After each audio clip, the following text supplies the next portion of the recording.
pressure.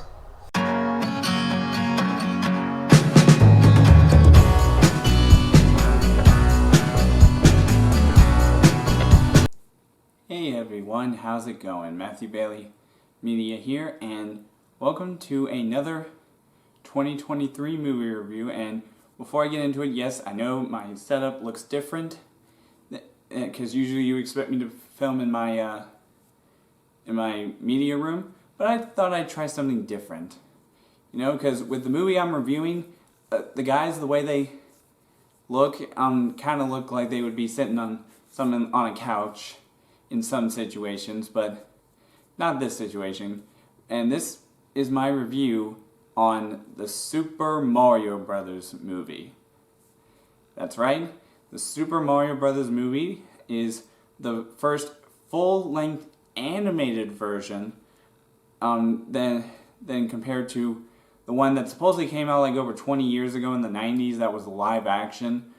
Don't know what they were thinking doing that whole thing, but this is an animated feature, and it stars Chris Pratt as the main character of Mario, and I will say though, in regards to his character, I don't know what people were thinking when they said that, when they heard that he was being chosen to voice Mario. People were freaking out and saying, oh, he's going to ruin the movie, he's going to ruin the character, and all that. But I can tell you right now, this doesn't even really count as spoiling the film, but when it came to his character, you couldn't even tell that Chris Pratt was voicing him. I mean, he really disguised his voice to almost sound exactly like Charles Martinet, who apparently voices the character, and I gotta say, I was not expecting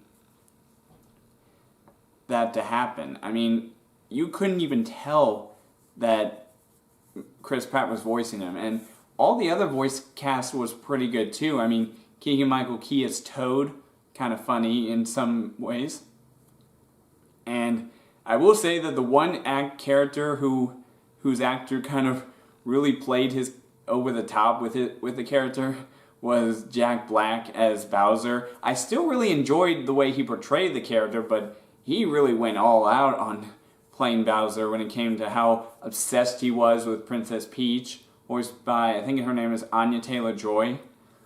Funny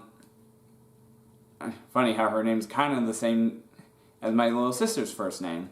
But, anyways, and even other characters like Seth Rogen as Donkey Kong, I will admit, his was the one character I wasn't too much of a fan of when it came to his lines and everything, but all the other characters I thought were really cool. I mean, and again, Charlie Day as Luigi was cool, but again, the one standout that people swore was not going to work was Chris Pratt as Mario, and I gotta admit, he delivered on his portrayal of Mario. I mean, again, for those of you who immediately saw his casting back when this movie was first announced and were all like, oh no, he's gonna ruin the character and all that, you all can just take back your statements, because he nailed the part. I mean, I will say, again, out of all the characters, Bowser was like the main character that kind of was portrayed a little over the top in some moments, and I gotta admit, that was pretty insane. But like I said, this movie, this type of property deserves to be in animated form. Because, again, I never saw the live-action movie that came out 20 years ago, but I'm kind of glad I didn't, because that, or 30 years, I should say, because that movie, what were they thinking? I never even saw the live-action movie, and I can already tell it was a mistake to do it in live-action. But, again, this movie was amazing. I think it's actually the first full-length animated film I've seen this year, and it actually lived up to its name and ended up being like one of the best animated films I've seen this year. Anyways, let me give you my rating of the movie.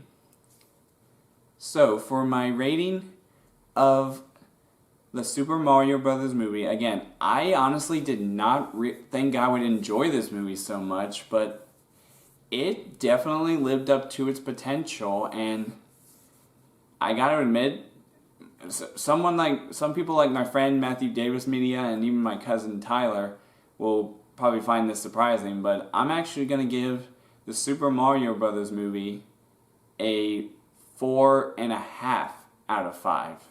Yeah, the reason why I didn't give it that last half was mainly due to Jack Black's little over-the-top performance as Bowser, and also the Seth Rogen character, but still.